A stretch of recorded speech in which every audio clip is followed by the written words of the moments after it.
Good morning, fish keepers. Cam here from the fishroom.co.nz. Done it again. We've made it to Friday. Let's do coffee. How you doing, Cam? Good, thank you. Very good, thank you. Yourself? Yeah, nearly Friday for me, so Cool. buzzing.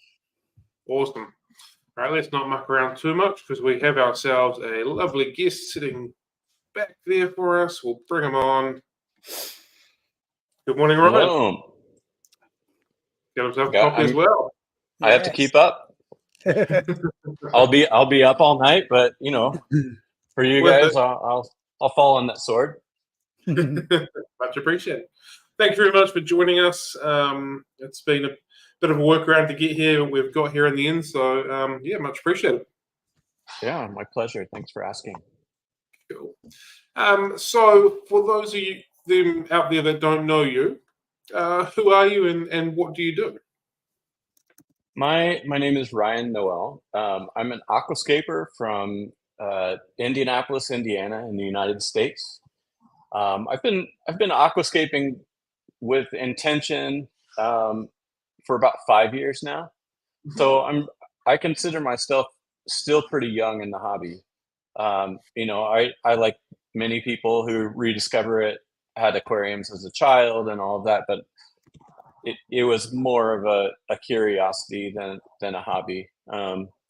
Yeah, so I have in that 5 years, I began competing almost immediately. I have an art and design background, and that kind of blending of worlds was really appealing to me.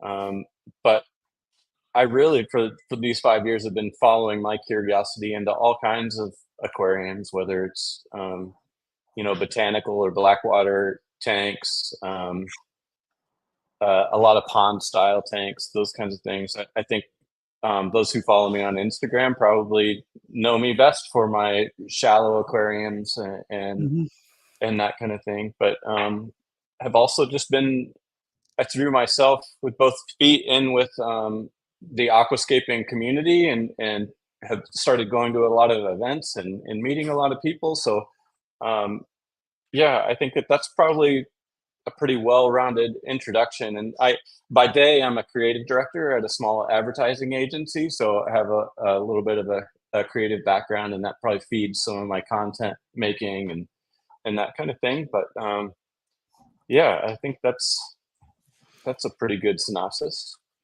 Cool. What got you interested in aquarium keeping? Like you said, you started off with as a child. Yeah. Where did that start? I think that I'd like to think that I'm really tapping into a kind of a long dormant curiosity and interest. You know, as a kid, I very much was a creek stomper, and I fished nearly every day, and just really loved nature as a kid. And I grew up and moved to a city, and access to waterways is not quite as readily available, and I think I kind of lost touch with that. And then, you know, about 5 or 6 years ago, my son brought home a goldfish from a carnival, and I killed it within, you know, 30 minutes. You know, just dumped it in a bowl, and my guilt caused me to, you know, say, okay, I'll make this up to you. We'll go get a beta. I got the beta with some water conditioner, put it in the same bowl, and I thought, you know, like, I wonder where these fish come from. Like they can't. I wonder if they really are that satisfied being, you know, in these cups and bowls. And I learned that a little bit more about their habitats, and I started seeing aquariums with plants growing out of the top of them. And I was telling this story to a friend of mine who kept aquariums. He goes, well, you know, you can put plants inside of an aquarium as well. And I was like, no, surely you jest. And so after doing a little bit of that research, I went to the aquarium store and saw, yes, there are aquarium plants, and got a little setup and set up a little planted tank for for the beta, and I think at that point, my son was enjoying the tank, but I was really caring for it, and just really enjoyed it.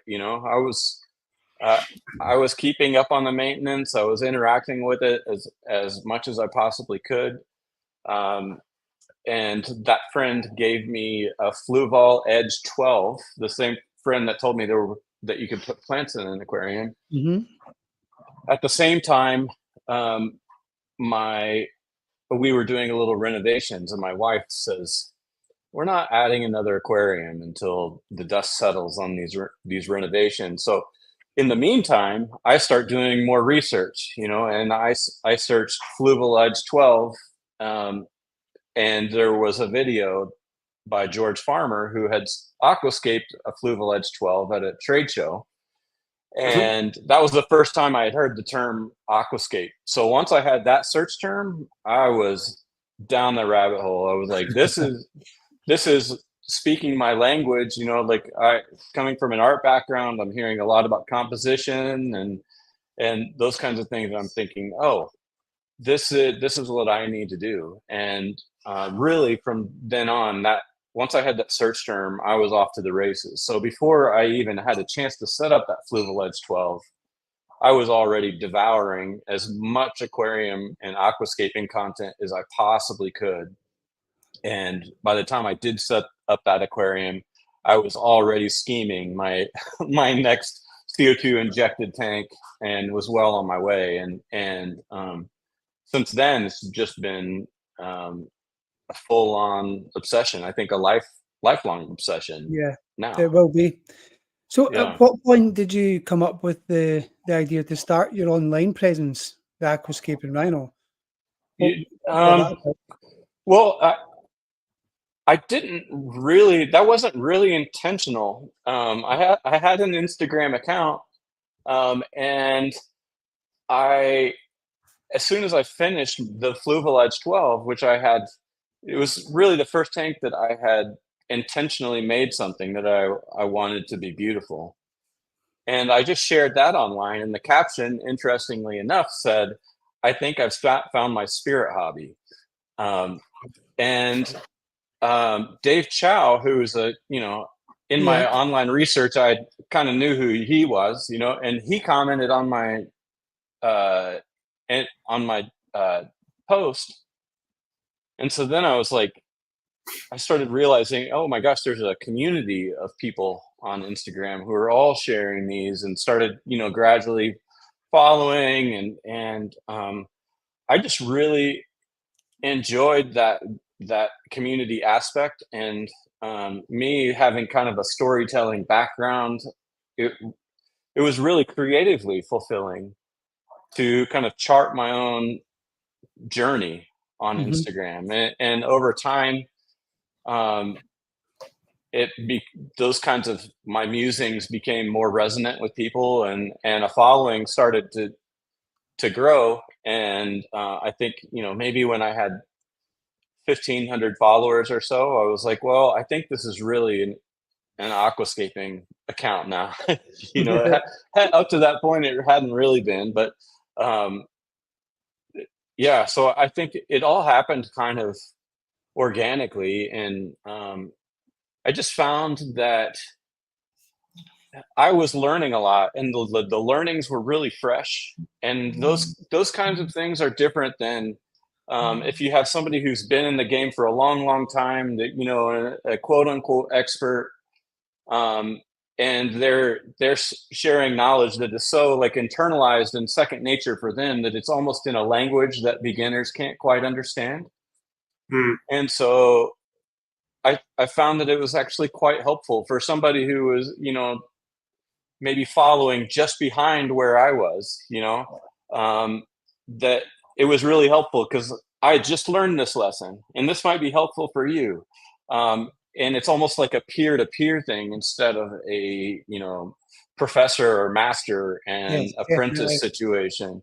And so I think that's something I'm dealing with now, because it's been my trajectory in the hobby has been so aggressive that sometimes you can sort of you sort of forget what it's like to be at the beginning, and you do kind of start to speak in a language that's not as accessible. And so I am spending a lot of time right now just kind of trying to ground myself and get back, like, or put myself in those beginner shoes. So as I create content, um, I want to have something for people that are just aquarium or aquascape curious, Mhm. and they maybe want to, or have just started.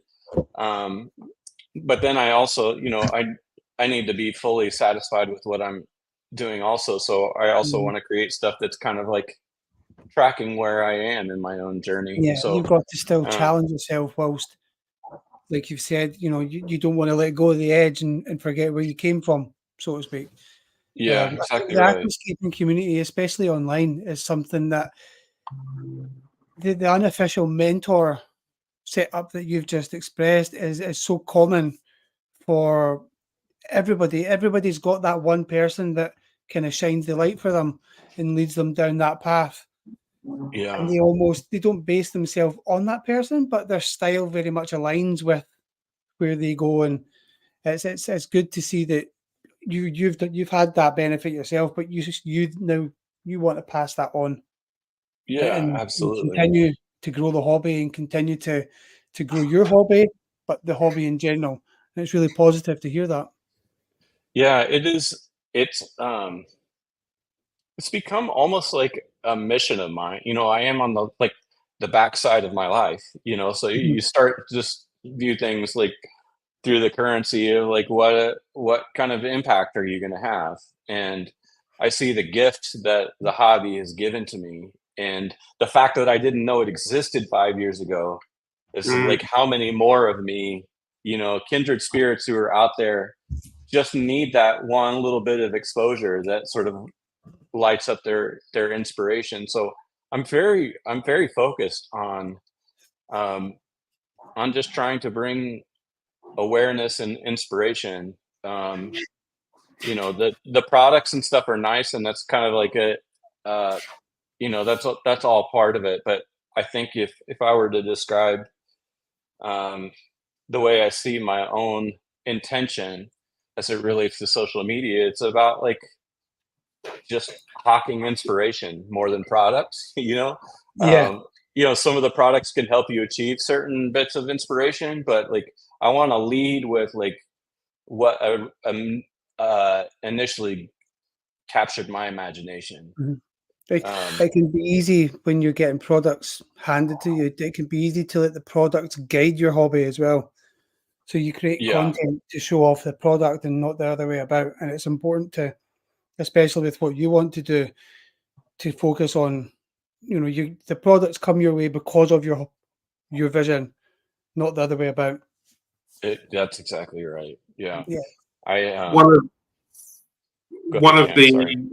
things that I've found on your Instagram account talking about inspiration is the world is your dojo, where you've taken a Yeah, photo out and about in the wild and basically put a wee aquarium around it, just showing people that inspiration and things are everywhere where we are, and it's just kind of opening your eyes and seeing it, and then go, well, that can be replicated, or I can kind of shape things from that. I think that's quite a powerful and fantastic view of seeing things just in that little square box and totally changing way you're looking at things. yeah. That's really a gift um, that aquariums gave to me. That once I started creating aquascapes, it was like you couldn't hardly go out for a walk without seeing aquascapes. Mhm. And so when I did that as just an exercise one time, I think I wrote a blog post for my local fish store, and I had taken some photos of nature, and I'd put this box around it, and I posted one of those on Instagram, and I was really amazed by the response because it seemed um, it seems so second nature to me. Mm. But what I was hearing was that a lot of people use nature as inspiration for what you create in your tank, and but you just don't know how. Like your eye has to be trained to do that. Unfortunately, through my own experience in life, my eye had been trained to kind of start to see light and shadow and compositions in nature. And so the gift that is just helping people understand that idea of um, inspiration is all around you. And once you start seeing it that way and your eyes become trained, and I say using all the lenses that your eyes offer you, whether it's seeing, typically when you go for a hike, you're sort of looking at the horizon. I'm speaking about the general population. You're just kind of looking out to where you're going instead of adjusting your lenses to see what is up close. Your macro lenses, your kind of medium range lenses, all those kinds of things, and you just start to notice things. So when I say that aquascaping was kind of a gift, it it has um, it has made nature walks and my experience in nature so much more of a rich experience because I'm taking time to notice and observe and appreciate my surroundings, and I guess I'm hopeful that series that I do helps other people in that same way. Mm. I'm sure that it is. It's very, very enlightening. We'll put it that way. At least I personally have seen it that way. Well, in New Zealand, oh my gosh, yeah. I need to do a dojo pilgrimage to New Zealand. I'm sure that I would come back with a lot of full memory cards. Yeah. There's a lot of very, very cool scenery and stuff around about. As soon as you start getting out a little bit, it's absolutely everywhere. Yeah. So what does a typical day look like for you as an aquascaper? A typical day is that when I come downstairs, I make my coffee and I start making my rounds, and that usually means misting my immersed plants. It means topping off my tanks, feeding my fish. Um, it may mean like skimming a little bit of plant matter off the top of the water, and it's really the time. First thing in the morning is really the time where I am taking time to observe the tanks mostly, and then I settle down for work. A lot of times at lunchtime is another time where I'll do what I call like micro maintenance sessions. So that could be just trimming a leaf that is dead or dying, that kind of thing. And then on usually on Fridays during lunchtime, I work at home most days.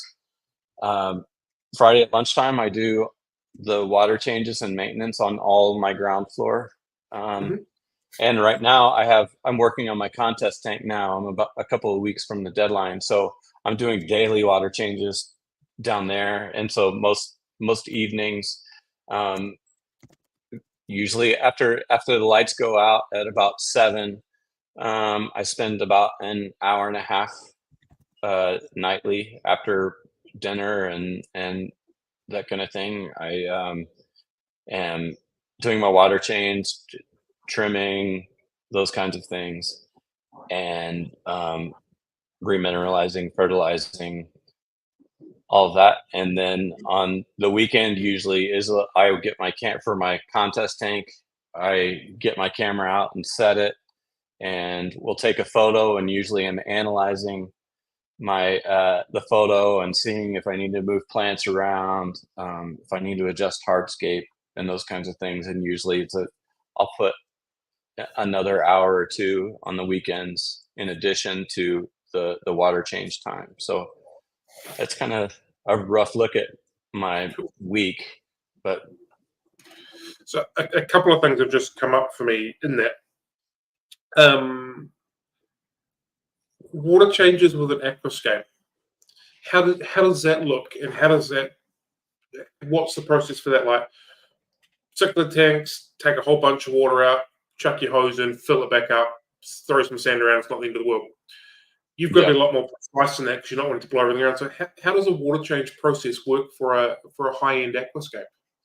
So on my contest aquascape, usually a water change is I have water that is just being siphoned out just straight into the drain, and while that's happening, I have another like sort of pinpoint siphon that I'm draining out into buckets where I go around with a turkey baster, and I'm blowing all the debris out of the plant, like almost to the point where you think you might blow the plants out of place.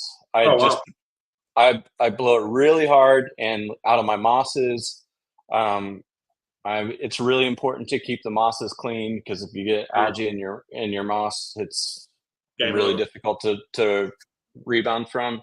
So yeah, I mean that's pretty much the difference. Then I would say like through a cichlid tank or even like my blackwater tanks, they're probably similar to like a cichlid tank. I'm just draining like 30% water and putting 30% back in. But in aquascape, I'm also looking for signs of algae on stones, and I'm either just brushing that off with a wire brush, or I use it's a 2-hour Aquarist, like APT fix, algae fix, and I'll use a dropper and spray that directly onto areas that are dealing with algae. So that's really, and I mean, aside from trimming the plants, I mean that's its own animal, but I don't trim every time, but every couple of weeks there may be a big trim in order, so that happens before I do all the other things that I mentioned.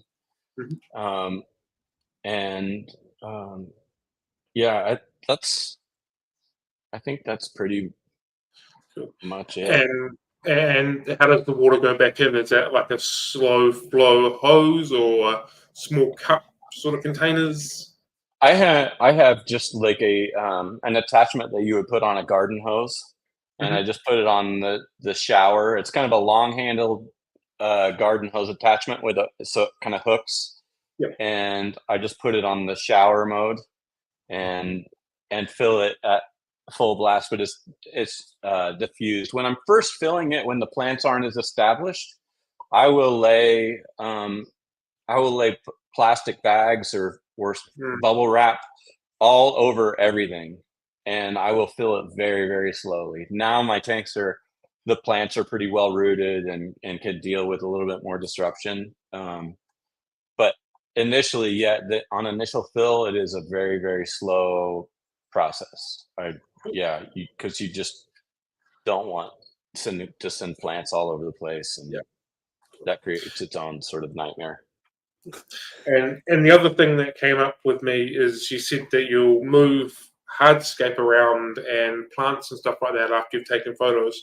Are we talking like a proper massive shunt, or like just tiny little tweaks just to try and get it about where you need to be?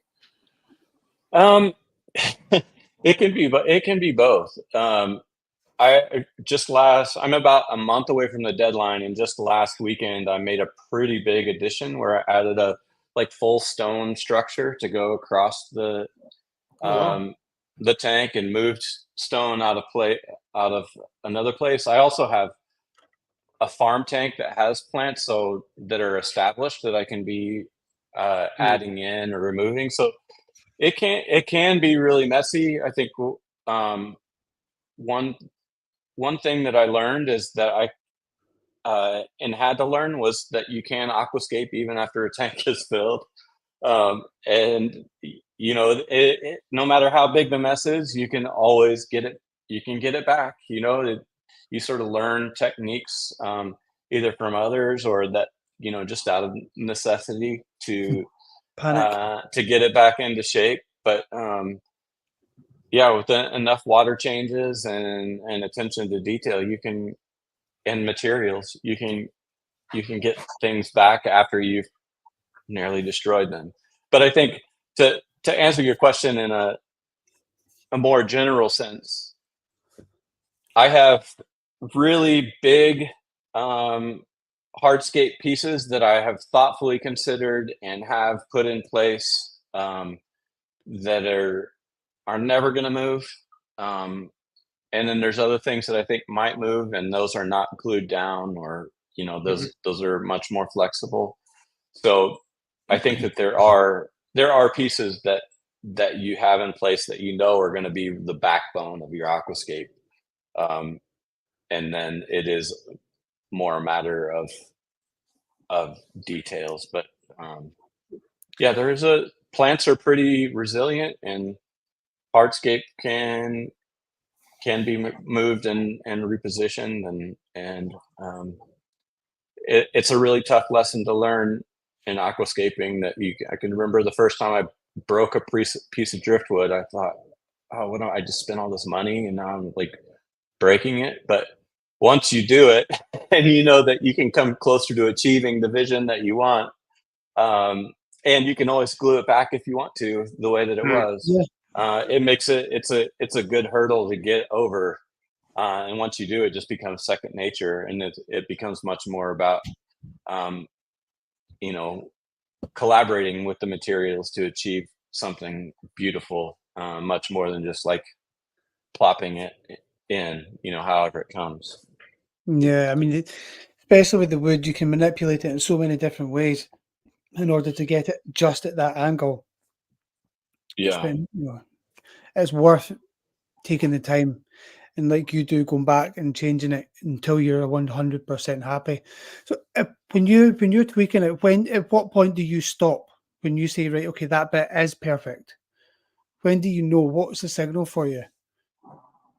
That is a great question. It's like, and I don't quite know how to answer. It's like, I had an art teacher once who said, "You know why they sign paintings?" And I was like, "No, why?" He's like, well, "When they're just tired of working on it."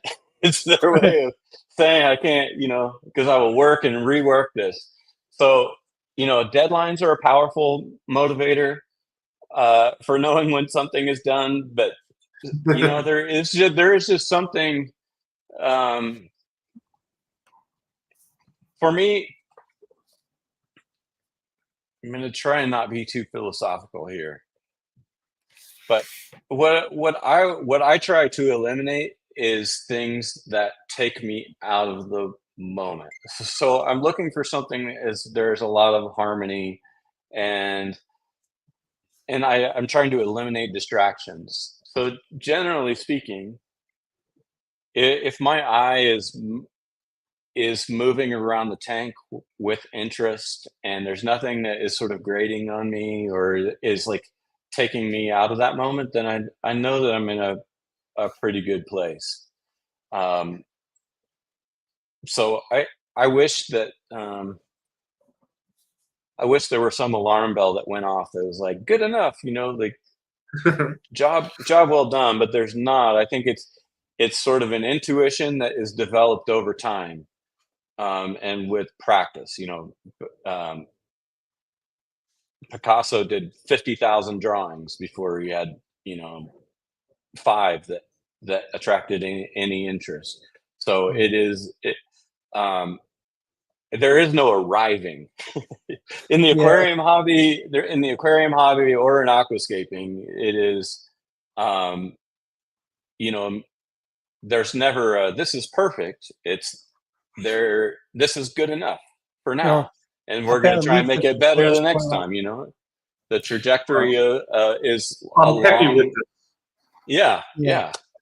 And It's then more of a case that you tweak, and then you know what? I'm going to walk away, or I'm going to destroy it. Yeah. And you can ideally, it's never the last aquascape that you're ever going to make. You can take what you've learned and bring that to the next one. And just kind of have a progress mindset, you know, is we're just going to leverage what we're learning and be okay with looking back on something and being like, oh, I wish I'd done that differently. But I took that lesson and brought it to the next one. My next aquascape is even better. So that's probably not a satisfying answer, but No, that's just kind of how I see it. We've had a few questions from the viewers, so we'll just bring some of them up. Rochelle would like to know, for those thinking about scaping, what do you consider out of tank, hardscape, fish, or plant for the blank canvas to start with?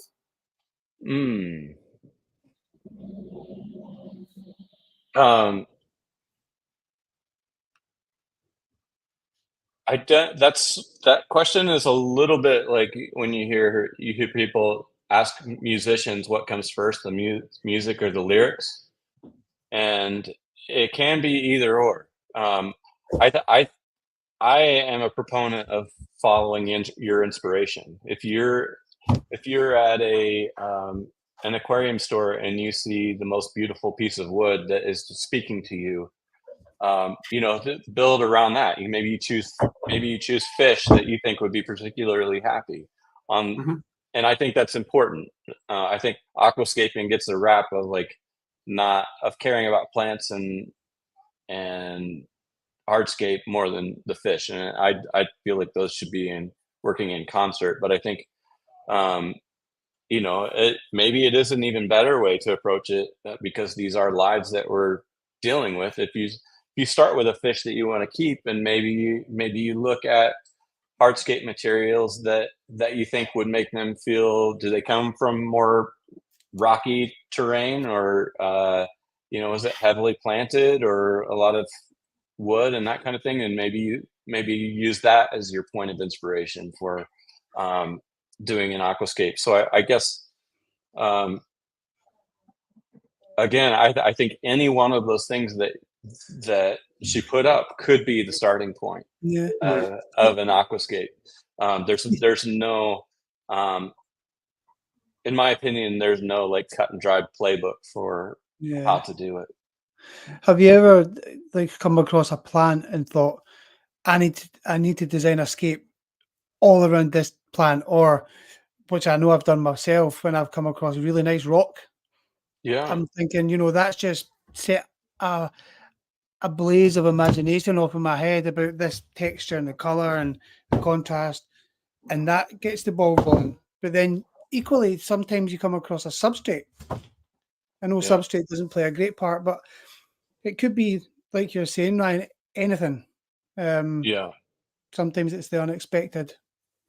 Yeah, I think that I've found all of those things true. I am a person who follows my curiosity, and usually it is like, oh, I really want to keep that plant.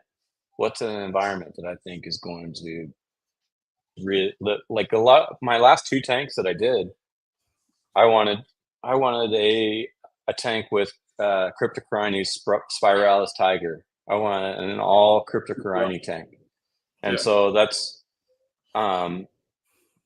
what took the lead in that design. I built something around those plants, or a Nymphea lotus. You know, I wanted that to be the showpiece plant, and so I built a tank that was really going to highlight that. So yeah, I totally get that. I think that it's actually a really great spot to start when you're wanting to do an aquascape. It is to just find a piece of hardscape that just you think is beautiful, and then make all your decisions around really accentuating that piece of hardscape. Cool. And the next question we have got, oops, I can push the button properly. Do you have your own YouTube channel, or is it just the aquascaping type with Alex? Yes, it's just the aquascaping type with Alex at this point, and that channel is really, it's not dead, it's dormant, but we've just got a lot of other things going on in our lives, and I think we burn ourselves out a little bit trying to put up too much content, and too short amount of time. So yeah, we're kind of focused on our own Instagrams, and Alex has just started a studio where she's doing lots of terrarium workshops and things of that nature. So yeah, we actually have a couple of videos in the queue that we still just need to finish up, and but sometimes that's the hardest part. But yeah, I maybe someday I'll have my own YouTube channel, but I need to know my limits right now. Fair enough. Helen would like to know, do you always buy hardscape, or do you collect some from your trips into nature? I have collected some. I mostly buy it. I yes, that's a fair assessment. I do. I tend now to buy in collaboration with other people so that I can get bulk amounts, because for contest tanks, I need a large amount of material and stuff to choose from. So I have collaborated both with my store to bring certain hardscape in, and so that we can split shipping costs. I with local clubs, I will collaborate on getting a pallet of a certain material, so that we can split shipping costs, and it just makes more sense. So, but that said, I do have some pieces that I've collected from nature, but that I would say that's the exception more than the rule.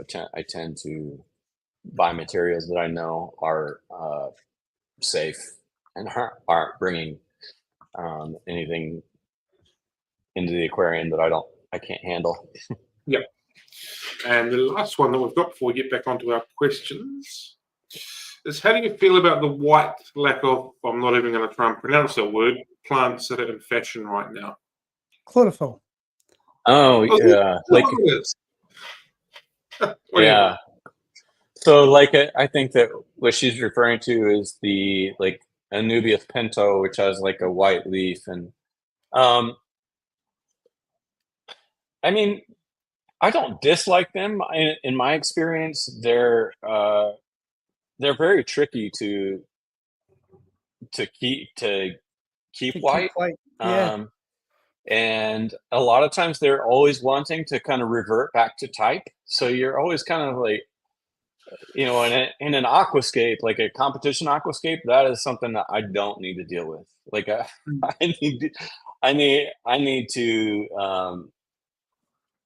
need to work with plants that I kind of know what they're going to do, and not, if you were doing a tank like we were talking about, where it is very much geared around that type of plant, I think that could be something that I was interested in.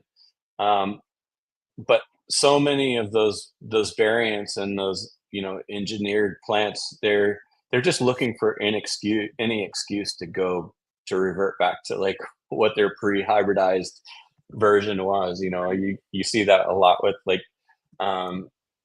exotic cryptocorini or even rotalas.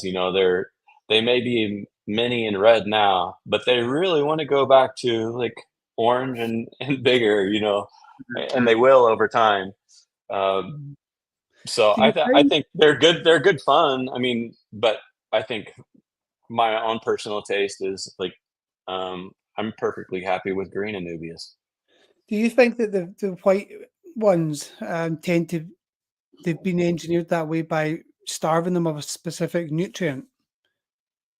Or is it? I don't know. I hate to make any assumptions, but they are. I mean, I know that you're basically burning them to. In order for them to stay white, they need to be in a lot of light, and so and the fact that there's not chlorophyll in there means that it's not really, the leaf isn't doing the work as it was intended. It's not an efficient plant. Yeah. But it is beautiful, and I've seen aquascapes that use them to great effect.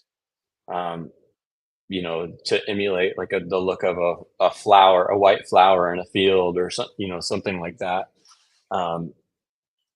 But yeah, I tend to they don't capture my imagination maybe as the green ones. What are some of the common misconceptions people have about aquascaping that you've sort of experienced or had happen? I think that one of them I mentioned earlier is that we don't care about fish. I was going to discuss that at some point. Yep. I don't. I can't speak for everyone, but I very much, whenever I am designing an aquascape, I want it to be a place that is comforting to fish. I almost always am creating a place for them to hide from me. Um, I want to give them cover and those kinds of things, and so I see that very much as, I think that's, and most of the aquascapers that I know really do care deeply about the fish as well. So I would say that's maybe one misconception. I think a second one is that you need an absurd amount of light. In my experience, you can grow a lot of plants with like a lower level of light. Be much. But I feel like a lot of the manufacturers are creating higher and higher powered lights. On my cryptocorini tank, it's operating maybe at 20% and is growing plants great. And I would be a proponent of starting with this low, like start as low light, and if you see the plant suffering, bump it up a little, but not the other way around, because high light can cause a lot of issues too. If you come out too hard and fast, you're going to be fighting algae, and then that's going to run people out of the hobby. So I think that's probably a misconception, is that in order to grow plants in your aquarium, you need tons and tons of light. I think that you can get away with a lot of the kind of standard lights that you have more widely available. Do you think a lot of the manufacturers are putting so much into their lights just to be the biggest, the best, the strongest company, as opposed to actually what is really required? I get having a bit of options here, having a bit of leeway, ups and downs, but like you said, so many. Yeah. I think there is a bit of that, like an arms race to like who can have the most lumens. I am a big fan of having a lot of control in the spectrum. And I really appreciate a lot of the innovations in that regard. But I do think, and I mean, in fairness, I do have a lot of really powerful lights, but I don't use them. But it's usually because of that. I like to have that measure of control over the spectrum. But I keep them. None of them are, not even the contest tank, are running anywhere close to 100%. Because I just find that the plants don't need them. I've got a Chihiro Vivid in my office, and it runs at about 35%. Yeah. It was about 25, but I cranked it up a little bit because I've not got any really delicate plants at the moment. But what I did notice is that all the terrestrial plants in the office, the succulents, cacti, and other things, are flowered. Oh, really? It's powering my entire room. And my daughter uses it for our TikTok backdrop and everything. It's just one fit does all.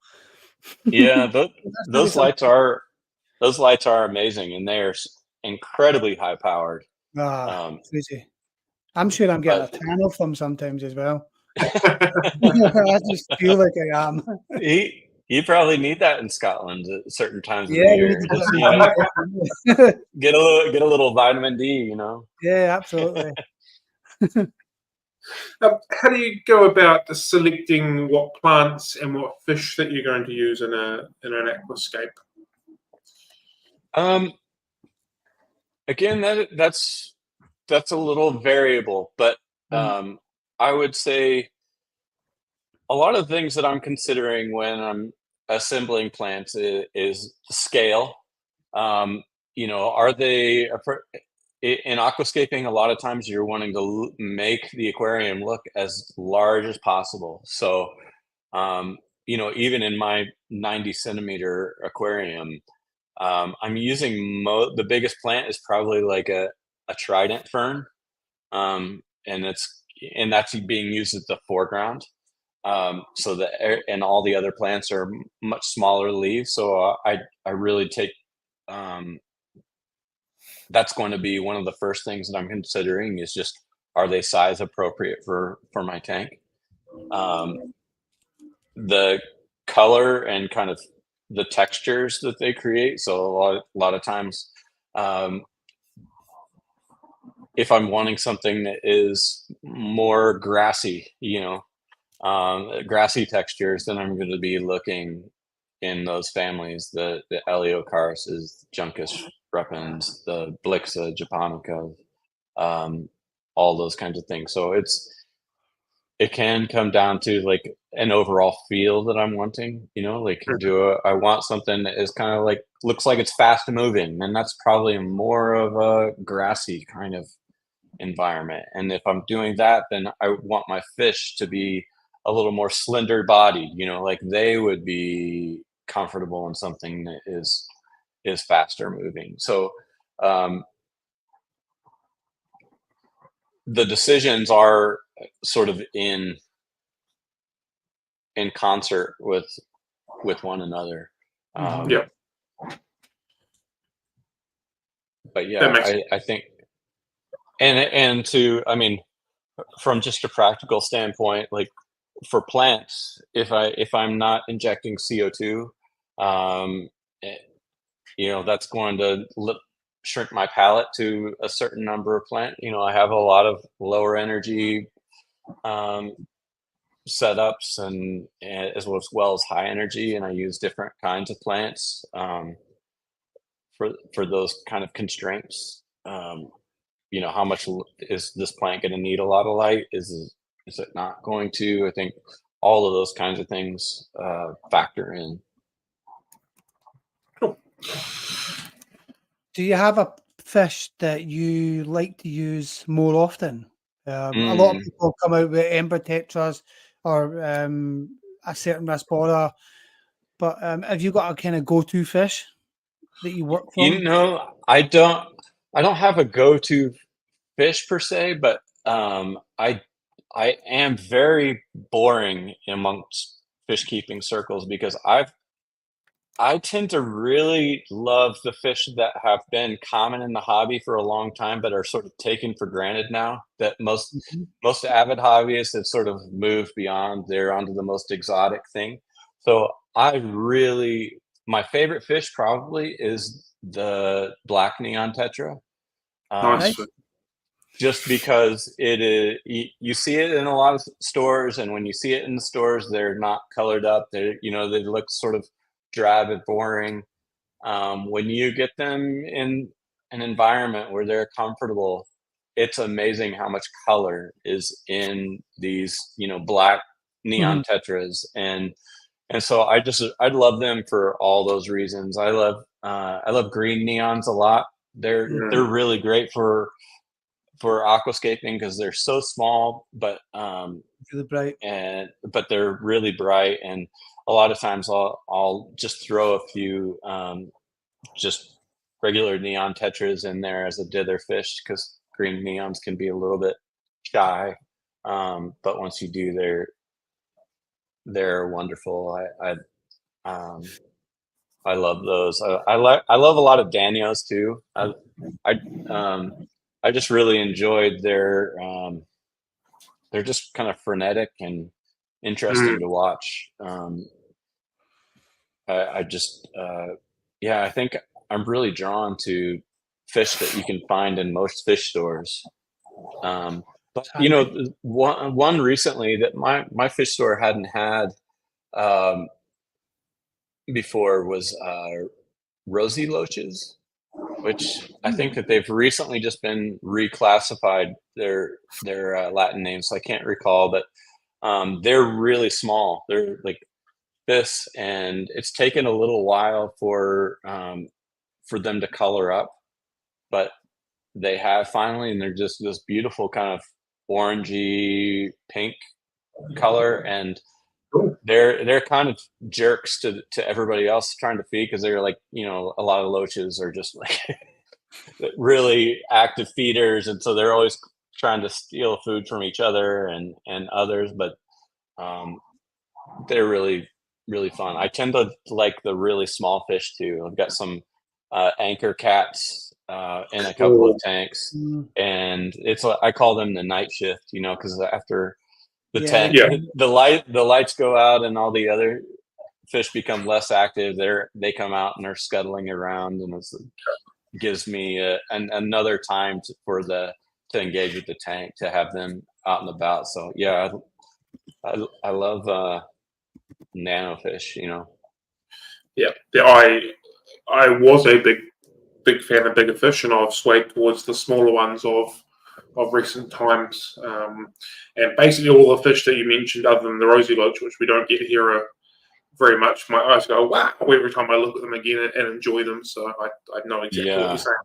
Yeah, it is something too that I never really appreciated as a kid, because you would, you know, pick this fish and this fish and this fish and throw them in a tank together. But getting to see fish in groups and shoals and schools is that, to me, like, that's the therapy. Oh my gosh, just, you know, watching a huge group of cardinal tetras or you know, a similar fish in a tank is just I can feel my heart rate slowing when I'm watching that. Do you ever look at a tank and go, we'll just say you've got 10 black neon tetras, and they go, I wonder what would happen if I put another 5 or 6 in there and just try and see the behavior, and then maybe I'll add a few, and just watch the way the groups change and develop as more fish come through it of the same species? Yeah, I think that's pretty typical. For me, I do tend to add fish incrementally, not just to not stress the system, but also I do like seeing those changing behavior. Like when I added the rosy loaches, even, you know, it's like they immediately sort of like seek the security of the black neons shoal, you know, and but then as they get more comfortable, they start breaking off and creating their own kind of community. But that I think that's fascinating. It's like yeah, it's like watching the body change as you as you um, eat nutritious food, or, you know, whatever. It's like it just starts to the organism starts to evolve. It's really cool. You've mentioned your local fish shop a couple times. Yeah. What is your local fish shop? It's called the Reef Aquarium Shop in Indianapolis, and it's been I think it's been open since 1970 or the late 60s. Cool. And it's a treasure. It's, I think, since so I started going there just pre-pandemic, and during the shutdown, they really invested in themselves. They used it as an opportunity to do a makeover on the shop, and they've just from that time, they've just continually evolved. I think they're seeing a lot of return on that investment and are starting to expand into a lot of houseplants and terrariums and those kinds of things. And I, not to pat myself on the back too much, but I've helped them create a market for those things, because like I said, and it's not like an arrangement that we have or whatever. It's that I really want people to love this as much as I love it. And so I'm like, hey, have you thought about bringing this product in or that product in? And to their credit and to my gratitude, they've done a lot of that, and it's been a place that it's become a place that I like shopping at more. But I think also is benefiting them. So it's a great local fish store. It's one of the, sadly, it's one of the few locally owned stores like it in our big old country. It's like you get one or two in each metropolitan area, and then a lot of big box they've changed places, those. which, I mean, they are providing access to a lot, but there's a lot of sacrifices that are made as It's well. maybe, Cam, it's maybe because they're open 7 days a week that they're getting this kind of reputation. Maybe you need to listen to them. The 7 days. Are you having a wee dig at me for being closed on a Sunday? Maybe.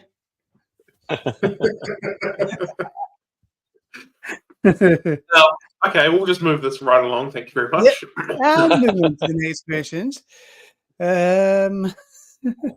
What challenges have you faced in your aquascaping career, and how did you overcome them? Oh my gosh!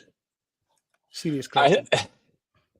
I think the challenge that I face is a recurrent one, and it's that, like,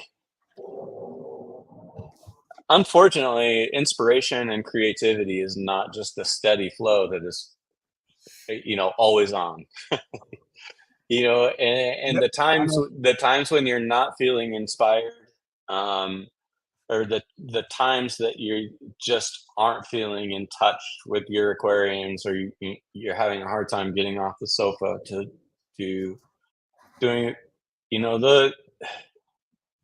it can become kind of like a cycle of shame and sadness. It's like, and so I think that, in fairness, I'm sort of in that moment now.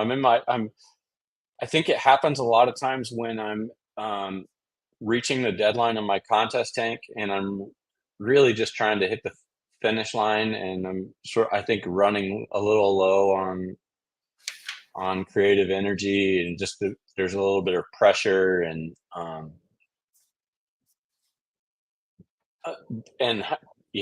how do I overcome it? It's I don't know. I'm just tenacious, like I just keep I know that my fish's lives are depending on me, and so I want to make sure that their homes are happy and healthy, and I think that I've been in this cycle enough to know now. I have the wisdom to know that it's not forever. Like I'm not. Inspiration will come. Just gotta turn up every day. Some days my you're creative gonna enjoy energy. it, others. Yeah. So I think that's really the Do you have and I think oh, sorry, John. No, on you go. Finish. I was just gonna say, I think I'm sort of at a point, like, with I'm going to Aquashella, which is a local or a U.S. aquarium event that happens in 3 cities, and I'm doing an aquascaping demonstration. Nice. And something, like I said, I've been doing this for 5 years, And I think, and I'm seen by many as like, you know, quote unquote expert in aquascaping. And I'm not saying I'm an idiot as it relates to aquascaping, but sometimes I just feel like, oh my gosh, I have so much to learn. Like you feel like a fraud, you know, or like imposter syndrome. You know, I think Mhm.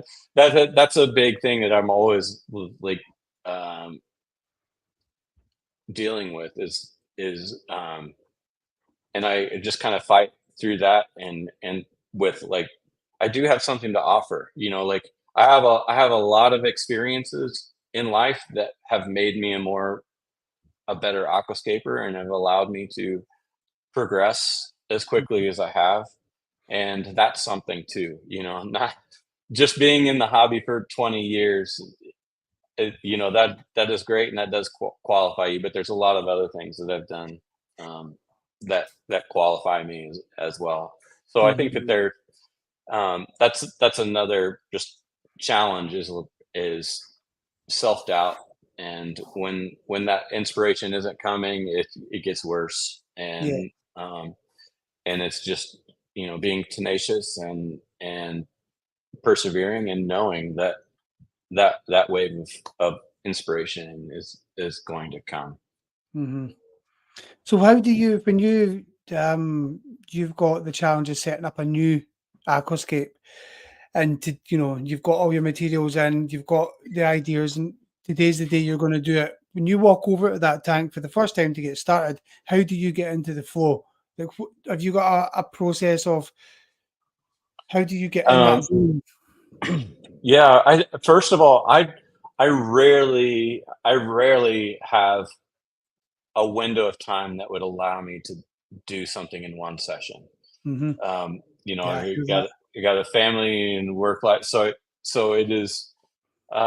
It's more about moments. So I will maybe set aside some time to really binge productivity. But at the beginning, it's very much it looks more like tinkering than than aquascaping. It's you know, I'm playing. I'm sort of looking for things. You know, I may have a rough sketch, and I'm just like, I'll get a rock out, and we'll start playing and seeing if this is going to work, or a piece of wood, um, and so it's very much a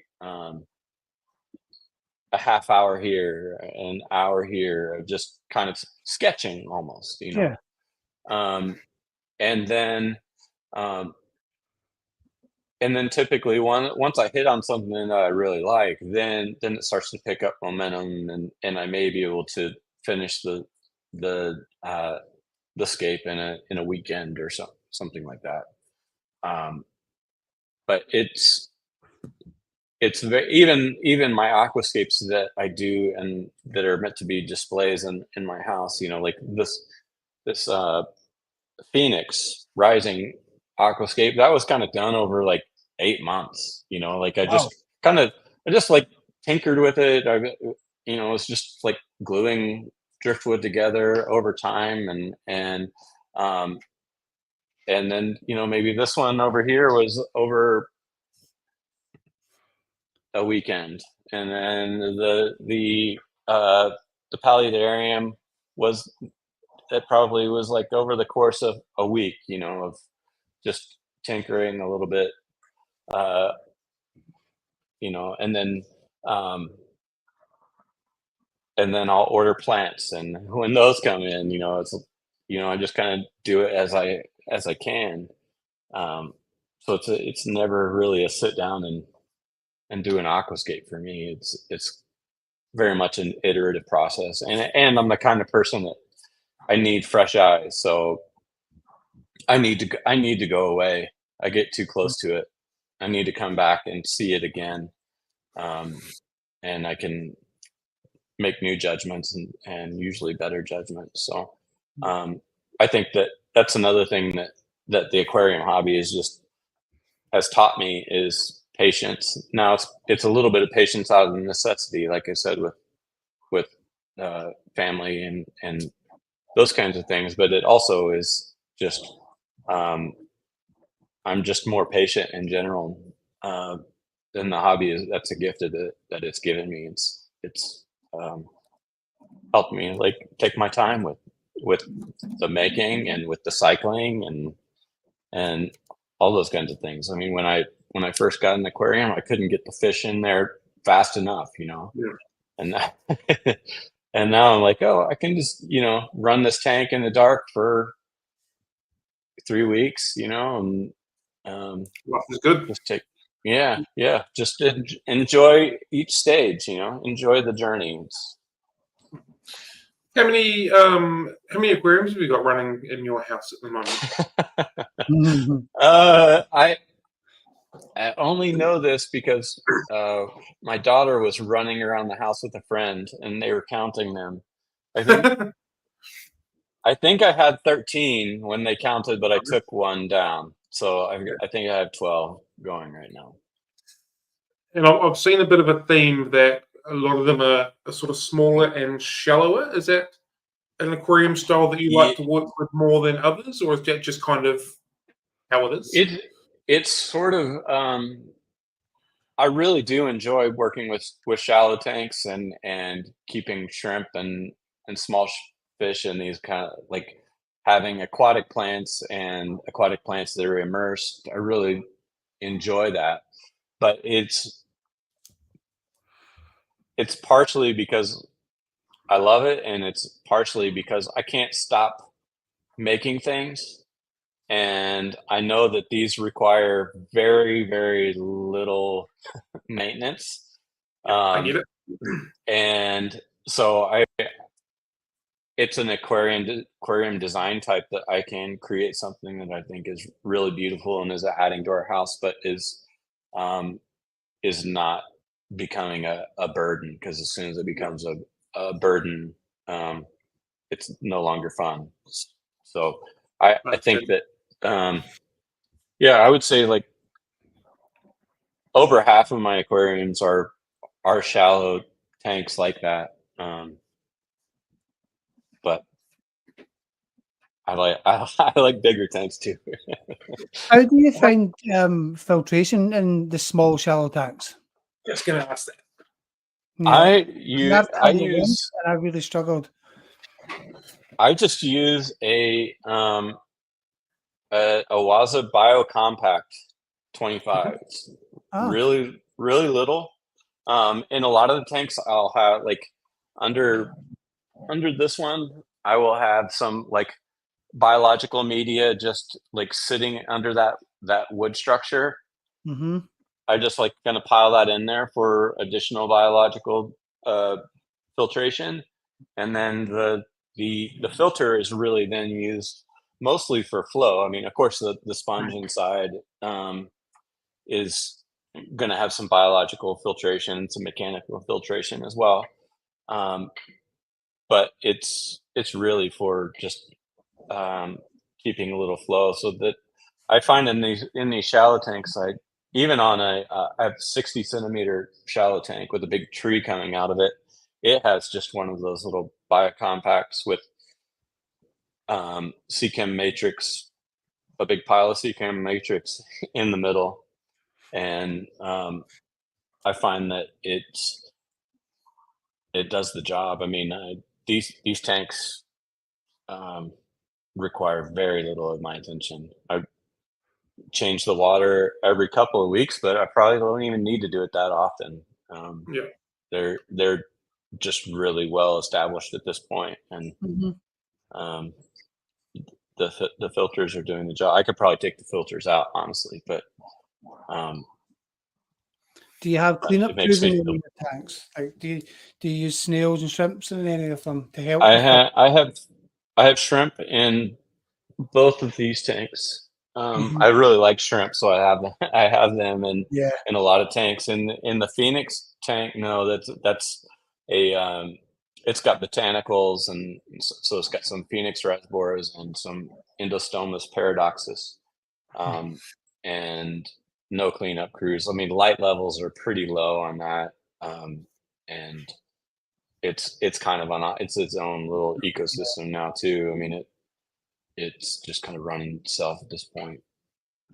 Okay. A lot of people tend to focus on either like the thing is like botanical aquariums or the really intense aquascaping aquariums.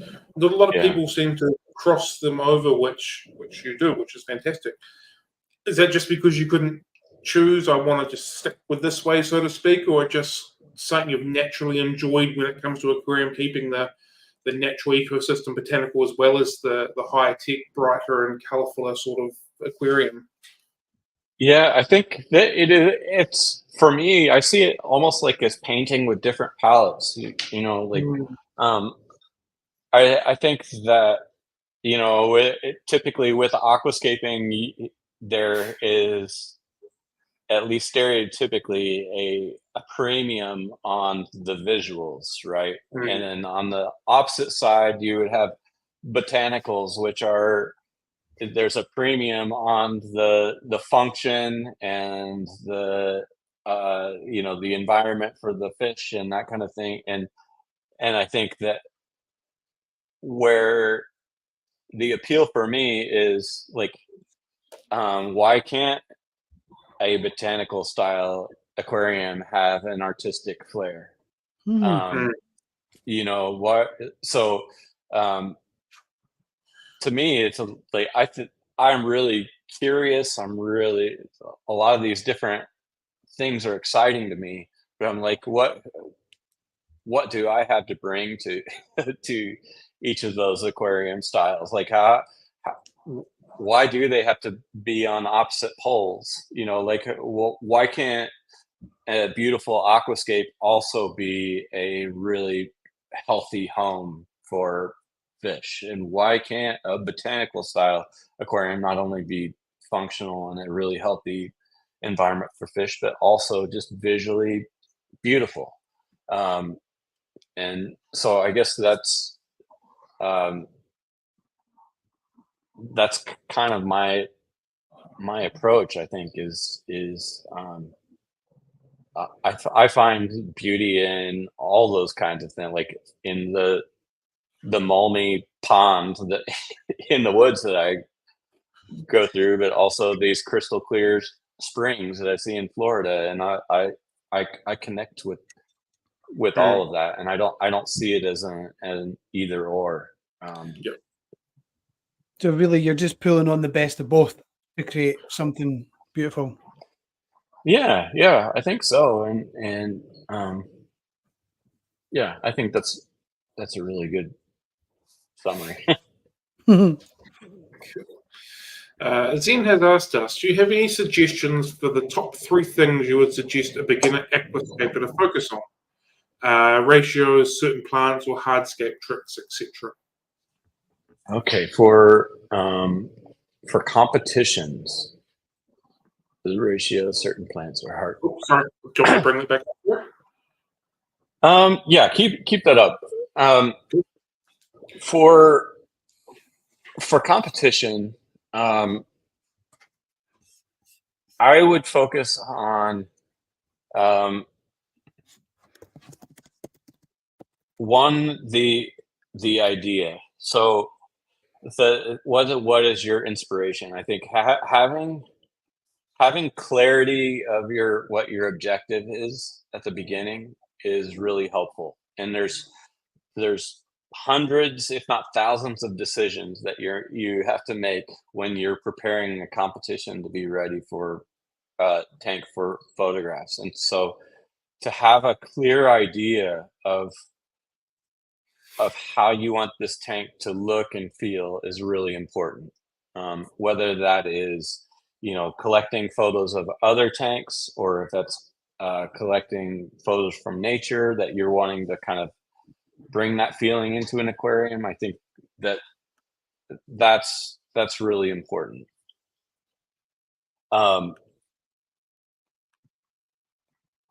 Hardscape is without a doubt really important when it comes to competition. You, I would say that is mastering that is critical, and I think one of the um, stumbling blocks a lot of times is like, I'm not going to put hardscape there because plants are going to cover it up anyway, or I'm going to get, and you can't send plants to do a hardscape's job. It it just doesn't. There's a strength and a shape and a composition that comes with the hardscape. So I think that is really important. I don't think that it is necessarily about certain plants. I don't think it's necessarily hardscape tricks. I think that it is a critical foundational skill to competition is being able to use hardscape effectively. And that could mean, being able to just set it up at the right angles and using stones to support it in the right way, not necessarily fancy tricks, but I think it's just getting a really good grasp. I think the other thing is, I sort of alluded to it earlier, but not being afraid to break or reshuffle your aquarium. I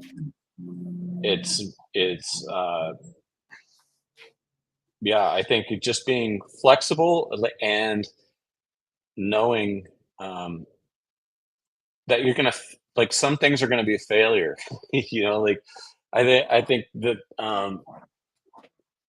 you can't be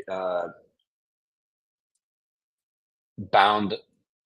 I think being the pressure to be perfect in competition is like from the start is paralyzing. I think it's about think more in trial and error and an iterative process. When your hardscape is done, just know it's not really done. Like the plants are going to come in and it's going to offer something different. You're going to collaborate with the plants once they're in. They may say, "Oh, the hardscape really needs to do this a little bit differently." It becomes the aquascape in itself becomes almost like a living organism. I call it a collaboration with nature. So I love that. The plants are they're going to behave in a way that is going to surprise you, and so it's about being flexible enough to say, "Hey, plant, that's a pretty good idea. Let's repeat that over on this side." So I think that I just would always preach patience and embracing quote unquote failure, and just know that the trajectory of competition tanks is not 1 year. I've been doing it 5 years, and while I've had some pretty incredible results, I can look at that tank and know this is what I learned to take into my next aquarium, and I think that I don't want to sound too preachy or anything, but I think competition is there's inherent tension in aquascaping as I see it, which I think is an art, and competition, which is it's subjective, but you're given scores and sort of imparting these kind of left brain criteria on what I think is a very right-brained activity. But what it is it's a great format for improving your own skills and sort of pushing you in your own vision. So the competition is, and the results are much less important to me than the growth that I see, or the closer that I am to getting to achieve a certain vision. So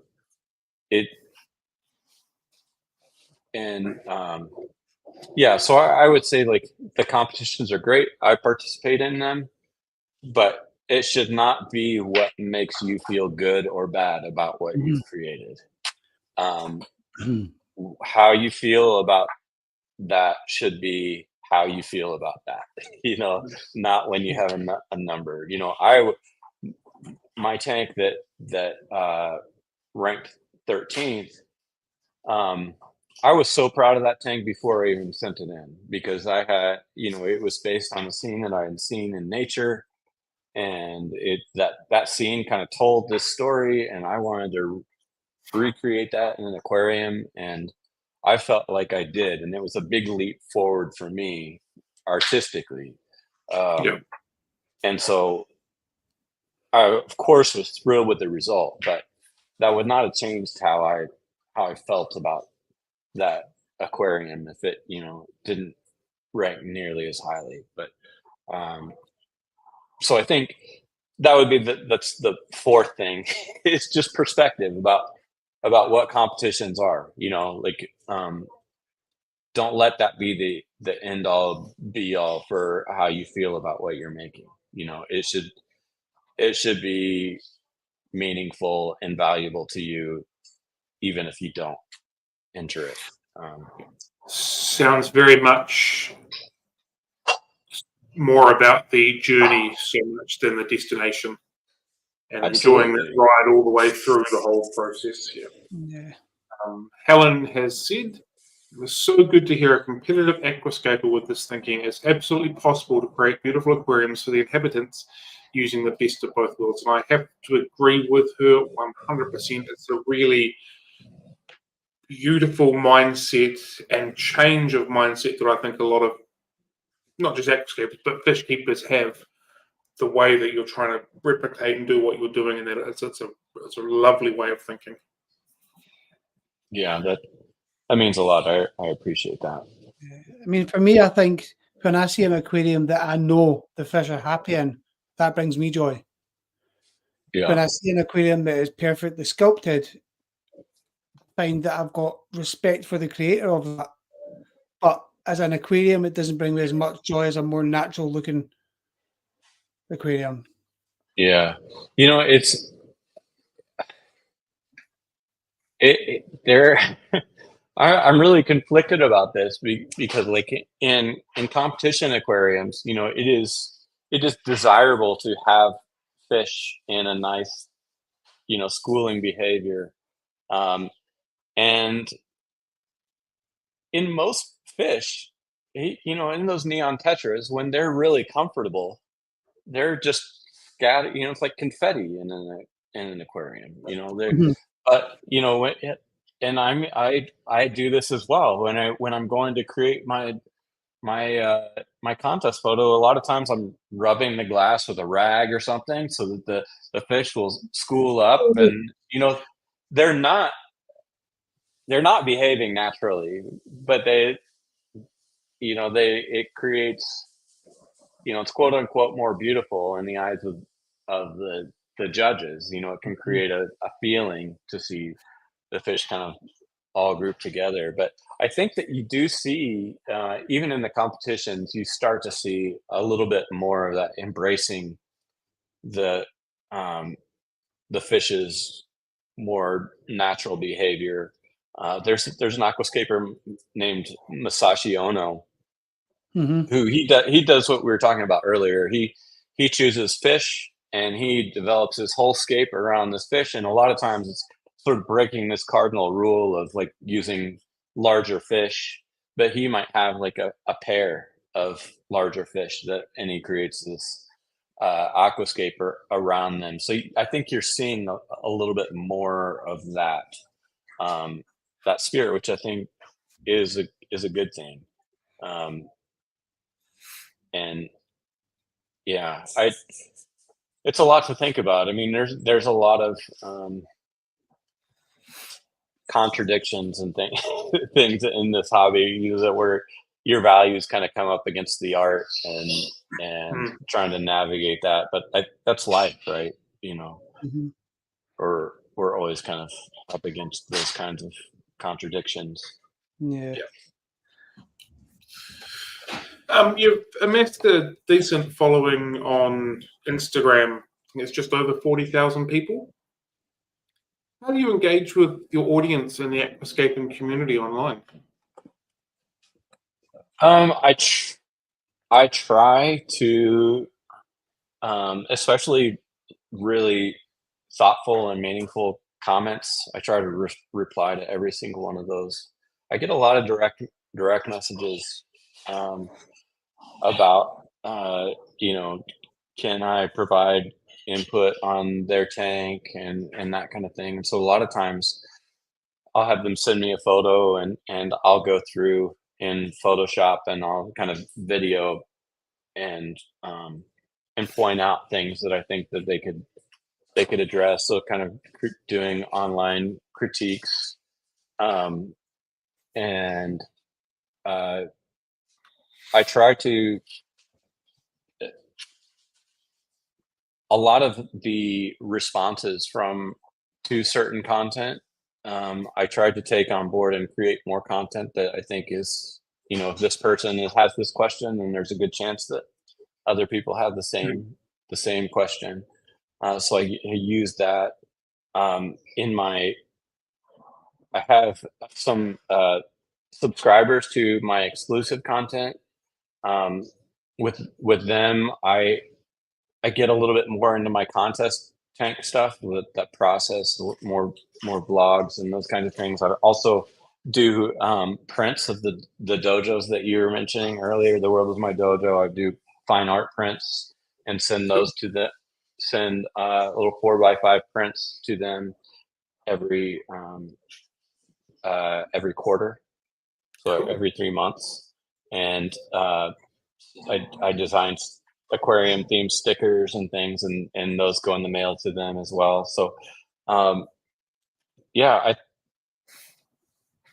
my following has been, I'm not one of those fly by night people who've just like gone viral, and like, it's been a long, steady, slow trajectory. And so I think because of that, a lot of the people that I follow me, I have met. I have a little bit more of a relationship with. I really do know who is like kind of avid consumers of my content, and it I don't. You're not going to get a lot of posts that are like, "Have a nice weekend," for me. I try to reward anyone that takes the time to read my caption. I want to reward them with some humor or some knowledge, or just something thoughtful.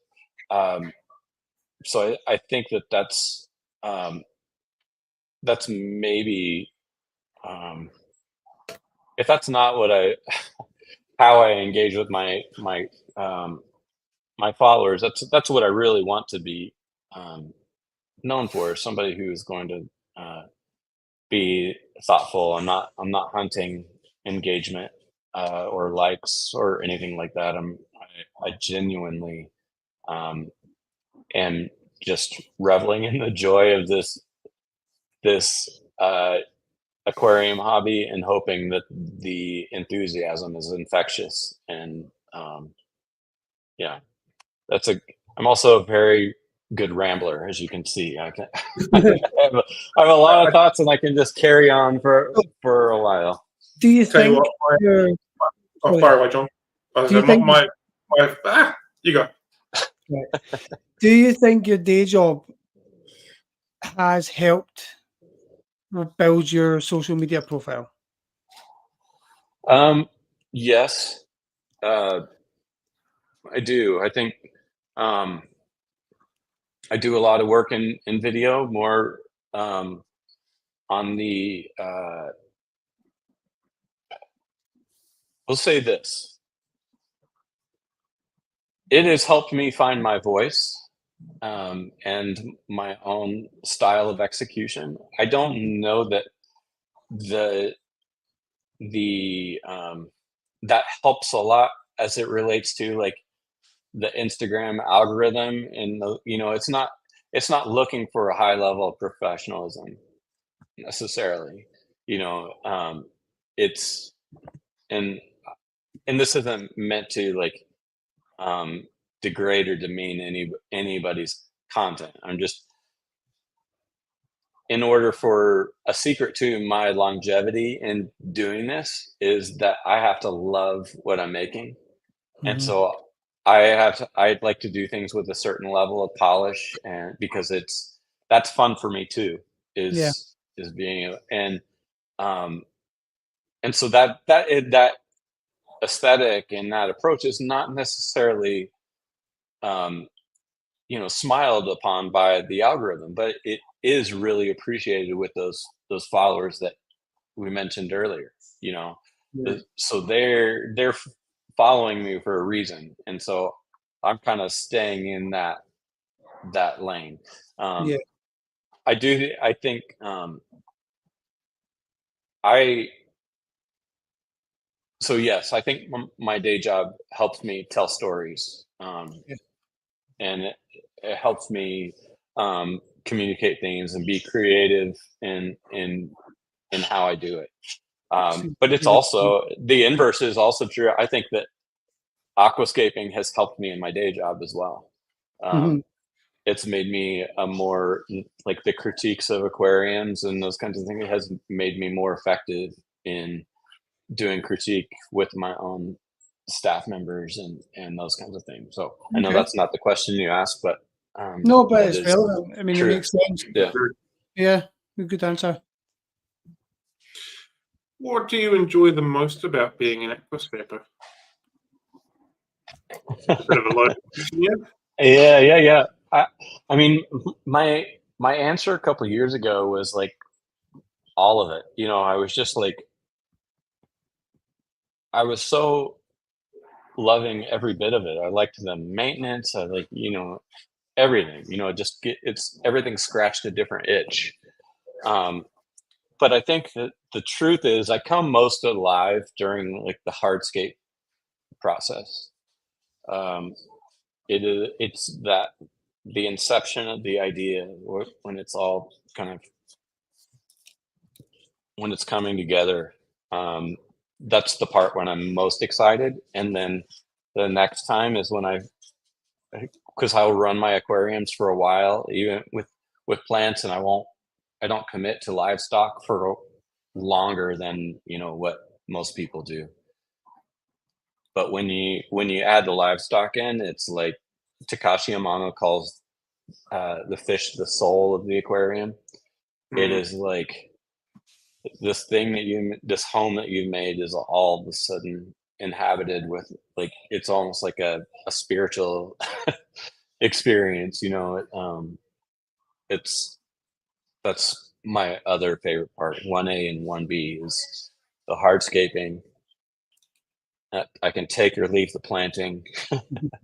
I do enjoy it, but it's not my favorite part. But then once the livestock are in, usually the tank is pretty well established, and Yeah. and it's like, that's when you see the vision really take shape. Comes alive. Yeah. Yeah. Have you ever had a particular memorable interaction with a fan or viewers of your work? Yes. Um, I was at Aquashella in Daytona last November, and there there was a YouTuber and Instagram follower that, I want to say he is the Nano Aquarium guy. I think that's his name.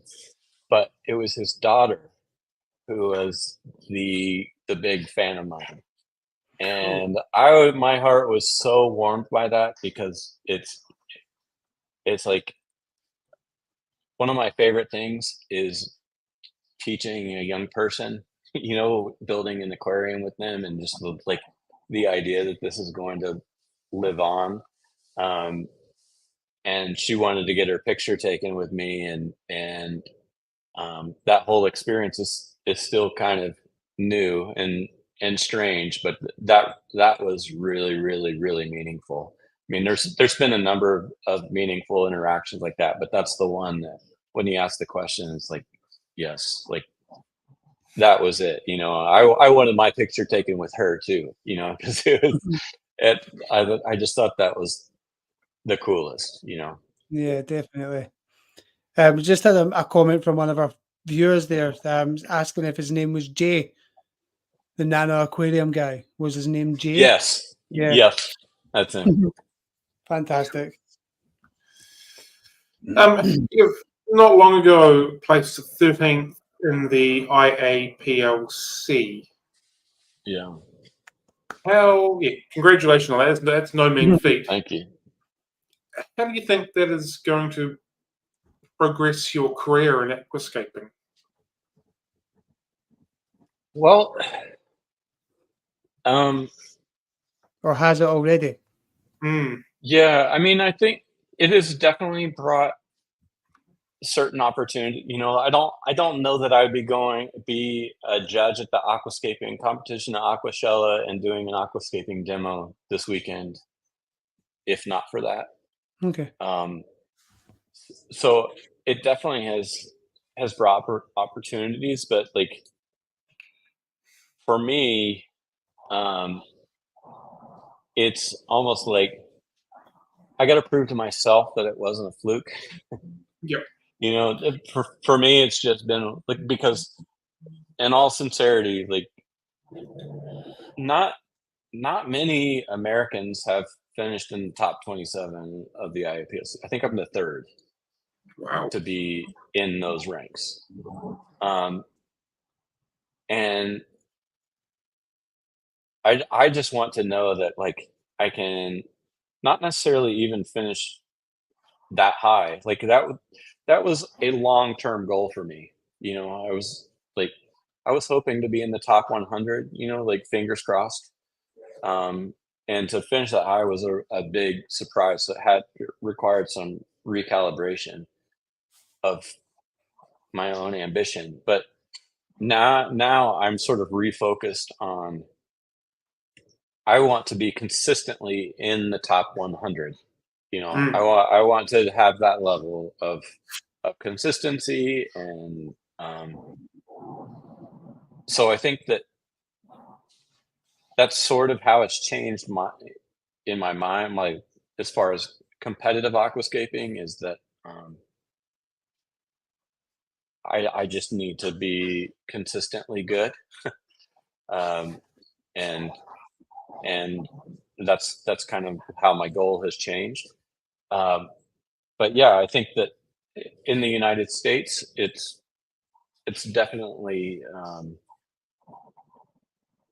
I mean, it hasn't like changed my world or anything, but it has brought about more opportunities for being at events and those kinds of things that and you know I had companies reach out to me, you know, that I had maybe hadn't heard from before for sponsorship and those kinds of things. So, but it hasn't rocked my world. It's only changed things in a very I don't know minor sense. I think my community in the U.S. of aquascapers is very proud, and I think it is fairly a reflection on them because competitive aquascaping is never an individual sport. You you need to involve other people. You need to get second, third, fourth opinions. You know, it is very much a team thing. So I think that it's a pretty proud thing for my U.S. cohort. You know. So are you a member of any local aquarist clubs or in your area? We have the Circle City Aquarium Club, which I'm a member and but not as active as I'd like to be. There's a aquatic plants association or club in Chicago that I go to a lot of their events, and yeah, I think those are the main two. But then I also do. I'm usually I don't make it to every single one, but there's 3 aqua shows a year, and that kind of has its own little community. I'm a member of the Aquatic Gardeners Association, so I do some stuff with them, and their convention is every other year, and I make sure to go to that. So yeah, I try and find community in whatever way I can. That's the lifeblood, that's I think where the real valuable knowledge is shared and gleaned is in those clubs. That's where I learn the most. Is competitive aquascaping a big thing over in the United States? No. Yeah. I mean, there's a group of us called the Aquascapers Collective. Yeah, and we basically we have a Discord where we have kind of different levels of involvement, and so I think that among that group, that's like the most active, and there's always a few people that enter the contest that we're not quite sure who they are, but for the most part, like if you are very serious competitive aquascaper, most of them are in this group or in that orbit. But I think that's part of the reason that group was formed was to kind of raise the profile and involvement of American aquascapers. But I would say, by and large, we're a pretty small group, especially if I compared to the Indonesia and the Asian countries and Germany, etc. It surprised me a little bit when you said that there was only 3 Americans that have ranked in that competition purely for the amount of people that are in America, and it feels like the fish keeping hobby as a general is on the up over there. Yeah, I think we have quite a few who that comment was related to being in the kind of the honor categories of the top 27. We definitely have quite a few more aquascapers who have finished in the top 100 and are are really, really good aquascapers, I would say. But there isn't that culture, there's that it's just different in like Japan or China, where like the fish stores have mammoth hardscape availability and those kinds of things. In America, it's definitely gotten so much better, even in the time that I've been involved. That we have access to a lot more than we used to, but it's still just scratching the surface, to be honest. You're right. It's not that easy to come by. Cool. So I'd like to run through that aquascape that you did that placed for you. Yeah. Where, if you can sort of run us from the beginning to the end and how that entire process worked for you.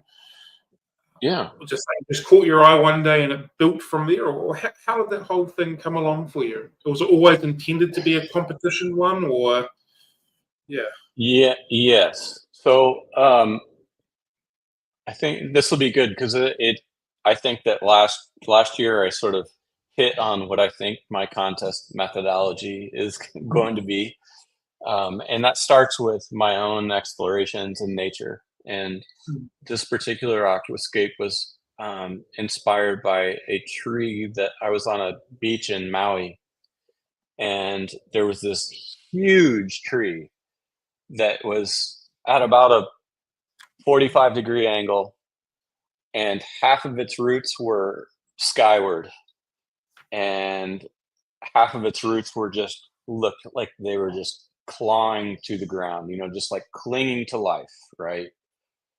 The tree is living, green, half of its roots, and I was just really inspired by the tenaciousness of this tree that, whatever force, I mean, you can use your own imagination, whatever it was that like stressed to that tree so much, it was just going to cling to life. And so it was that spirit of tenacity and ultimately became part of the name of the aquascape, was what I wanted to tell that story of a huge tree that was clinging to life. And What was the name of your aquascape for anybody that doesn't know? it was called Tenacity: a lesser tree might have fallen. And so that was kind of the start of the idea. And then I create what I call it's called a mood board. And so I took a collection of photos that I took in nature, and it became kind of like the tone and the feel of what I want, including the photo of the tree that was inspiring me, but also kind of some stones and different kind of wood formations that I felt like were in that overall feel. And then I also just kind of wrote a paragraph of like, this is my intention. This is the story that I want to tell in this aquarium. And that becomes my North Star. Like I said earlier, it's really helpful to keep yourself on track. It's going to evolve. We're going to do a lot of the things that we talked about earlier and move hardscape around, but I want to do those things with like keeping in mind, like this is what we're trying to do. If it makes those decisions easier. So after I do that, I do a very rough, like a black and white sketch that is almost just like it's really gestural. It's not, I'm not drawing leaves or anything like that. It's really just movement and light and shadow. So it's just to give me an idea of kind of rough composition. And then once I have that, then I go to the hardscape and I start seeing if I can rough that together. The whole time that I'm doing the hardscape, I have my camera set where the final photo is going to be taken from. Mm-hmm. So, and then I have my camera tethered to a laptop screen, and so I can see, I can see in the camera, I can see what the camera's seeing basically. Right. And then as I'm working with hardscape, I'm usually looking at that monitor, and I'm saying like, okay, this is how it's going to look. So it helps me find the placement, because a lot of times your eyes are just seeing something a little bit different than what the camera is seeing. So the camera essentially becomes my eyes. I typically do the hardscaping. I start around Thanksgiving here, so that's like the end of November, and with the goal of having my hardscape done around Christmas or the end of the year, and then usually about mid-January is when I plant all the plants, and then it's just growing plants for the next little while, just trying to get the raw materials to work with, letting everything grow in, and then the last month and a half is about editing. It's like, okay, this plant would work better here.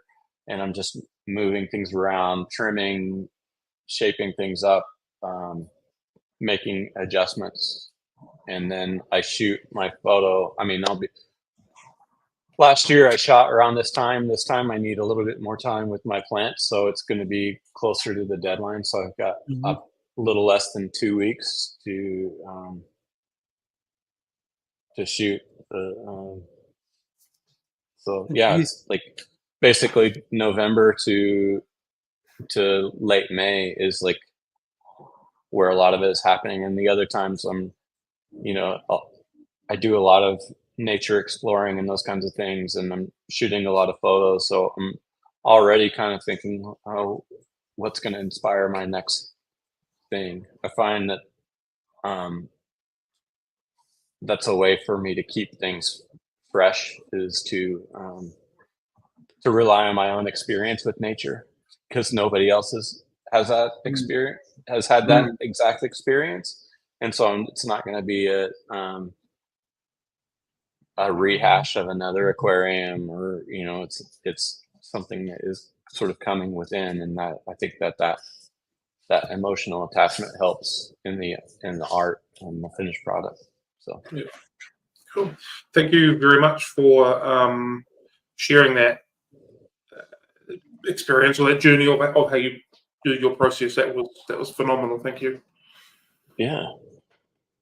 Is there something that the judges generally specifically are looking for when they're judging it, and are you kind of going to their criteria, or are you just letting yourself just hang out and doing what you are feeling and what you were finding? Yeah, there is criteria. I think that like in the IAPLC, the one that I enter, 50% is on if it's a healthy environment for fish. The sustainability, is this an aquarium that's going to need to be taken down as soon as the photos take, is it something that can actually be legitimately maintained? There's a category for overall impression and things like that. To answer the second part is, yeah, I don't really think about that. I don't really think about the criteria. I think about just creating something that is going to have, I think the closest to that I come is that I want, if a judge is going through thousands and thousands of aquariums, at thumbnail size, I want my composition to have stopping power that sort of catches their eye in a sea of aquariums. But beyond that, it's really about just achieving a certain vision and eking as much beauty out of this aquarium as I possibly can. I mean, that's my criteria. I want the fish to be happy in it, and I want it to be beautiful. I mean, that's kind of it. Is there any photo editing that happens after the photos are taken? Is there a bit of allowance for like sort of sharpening and all that kind of stuff, or is it just taking the photo raw, it gets done? Where's that kind of criteria for? Yeah, each contest is a little different. Some contests will ask for the raw photo so that they can see like what work has been done. There's definitely like post process that goes into the photos. And it's with the IAPLC, it's not as specific as I would like it to be. Like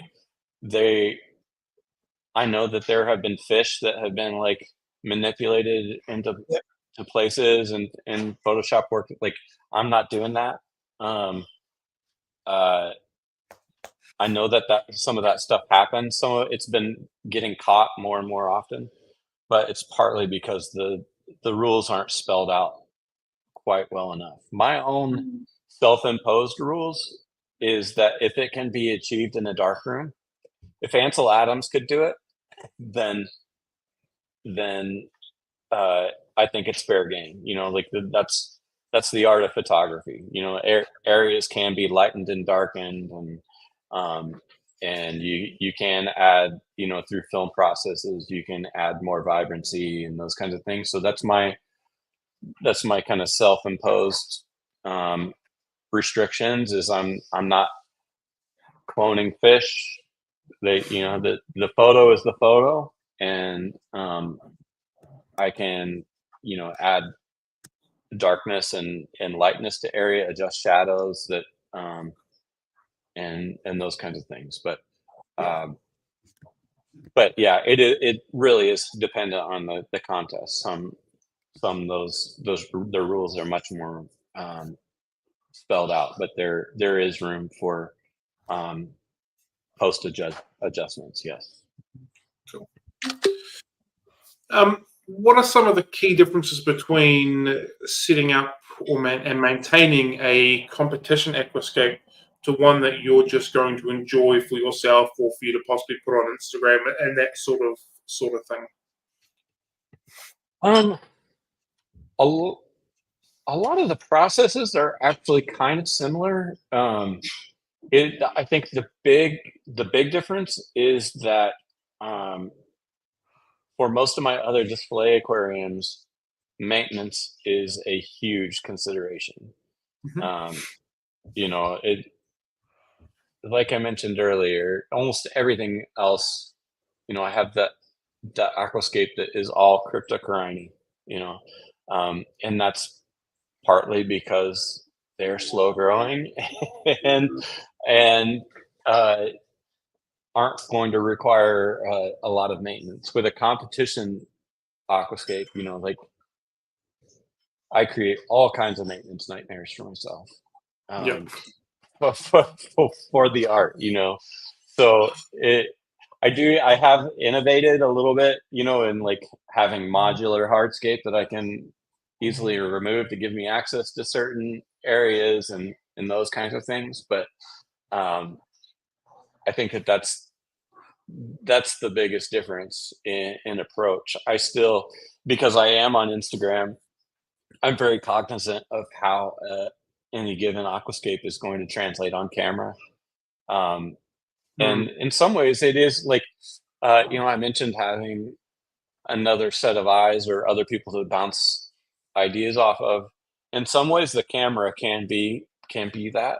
You know, when I don't have another critical eye around or something, I can, as I'm working, I'll sometimes just snap a photo with my phone and see what I'm seeing. It's like adds a degree of separation between me and what I'm making, that gives me kind of a fresh perspective.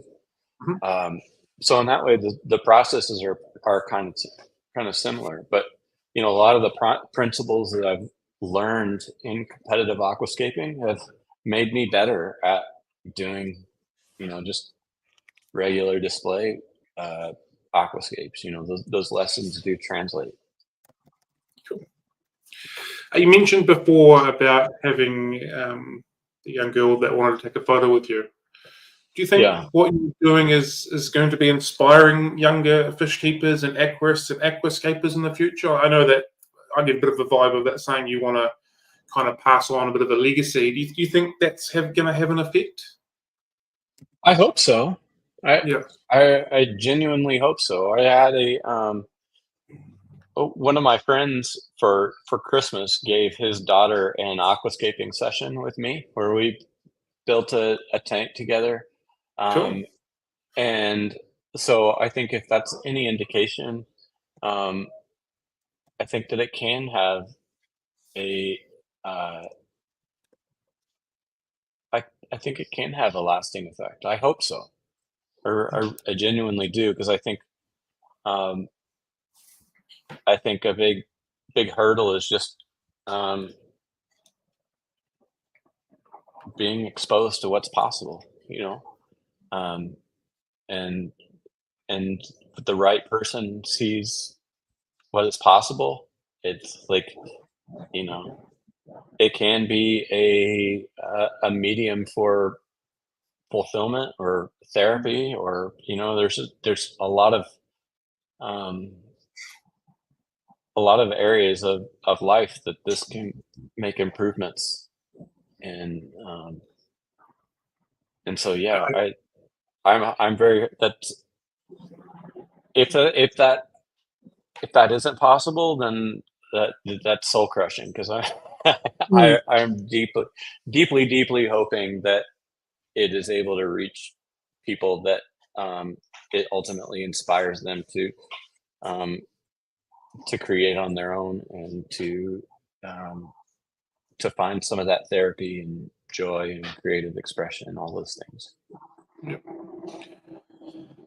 I guess you never know when or who or how you're going to inspire someone at any point in their life. Like what you've done today, yesterday, Yeah. 3 weeks ago, someone could find it in 4 years' time, and all of a sudden everything's blossomed again. Yeah, you really don't know. And it is just kind of, I guess, a certain level of hope and faith that it is, but occasionally you get those nuggets of like, hey, this photo that you took inspired me to make this. And you just, in my mind, I'm just extrapolating that out. Like, if that happened for this person, that's enough.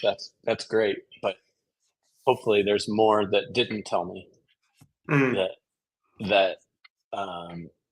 that they found inspiration as well, Yeah.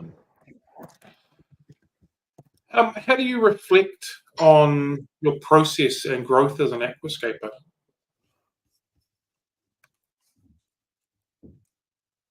Or how do you measure growth? Is another way of putting that across. Yeah, I don't know if it's something to be measured. I think that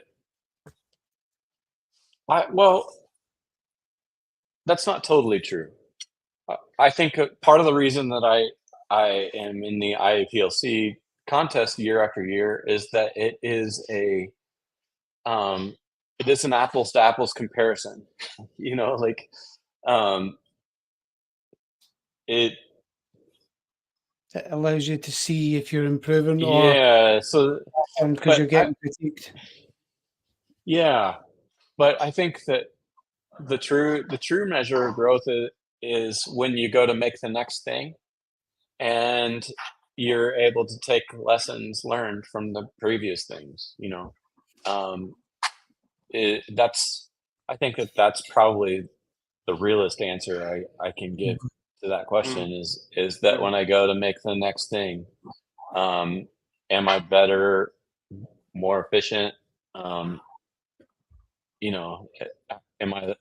I learned something from the previous thing that I'm able to bring to the next thing? So, What sort of message or advice would you like to share with your fans or an aquascaping community that have been watching today's live stream? I've sort of touched on it earlier, but I love to preach patience, because I want, I think that can be beneficial to just about every level in the hobby. Patience is good for the livestock. Not introducing fish too quickly. Patience in creating, giving yourself time to make something the best that it can be. Patience with yourself when you make mistakes or you kill fish accidentally.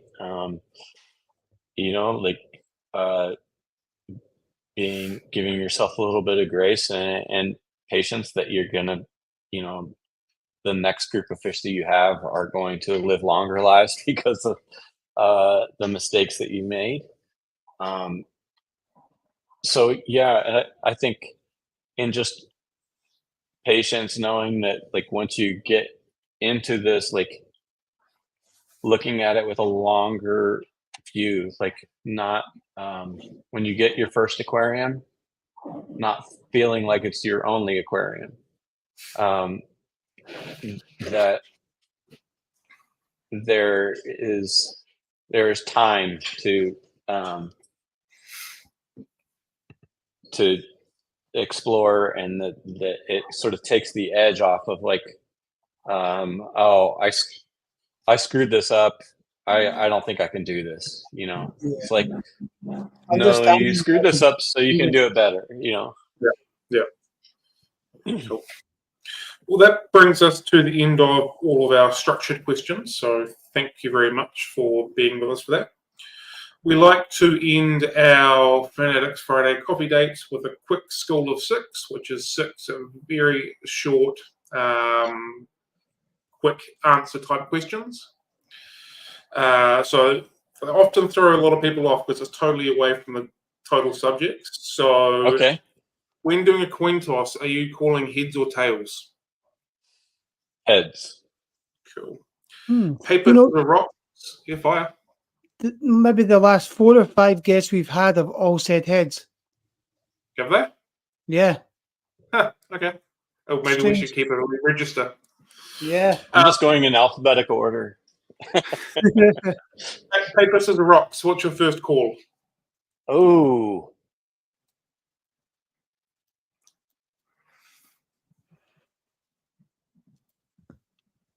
I think I'm going scissors. Cool. Okay. Mm-hmm. Tea or coffee? What do you prefer? Coffee. Cool.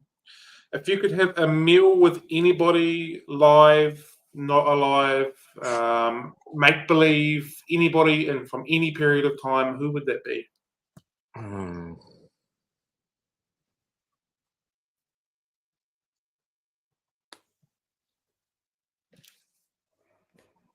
That's the hardest one. That's a think of that one. Yeah.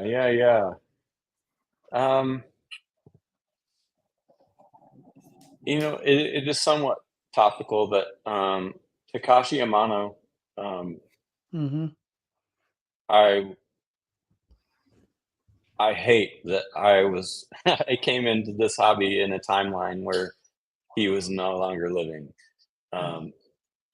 I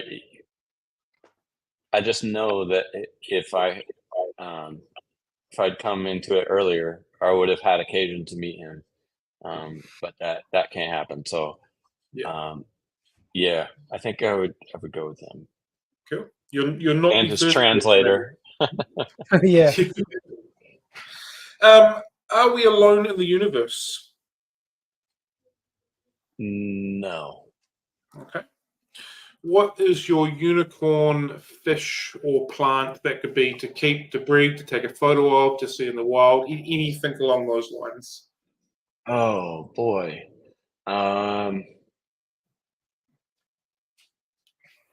This is gonna sound really dumb, but I am dying to go to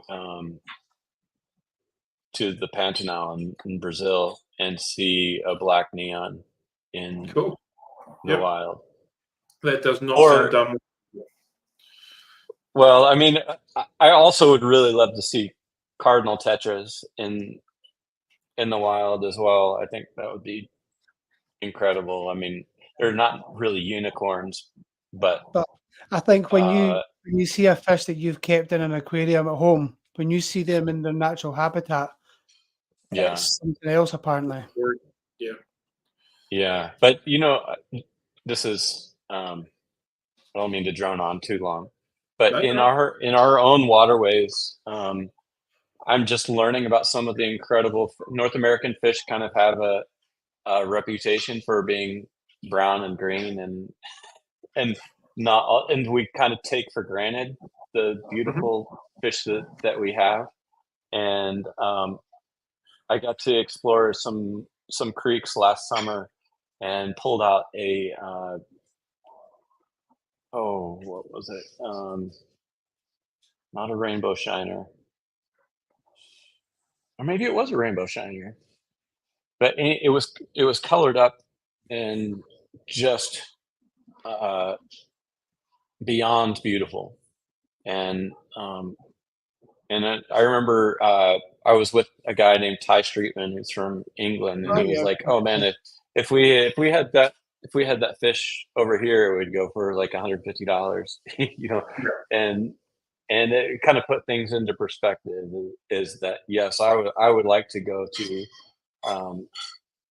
see black neons in the Pantanal or whatever, but you know, there's a lot of native fish that I don't even know exist that I should probably spend more time looking out for. Cool.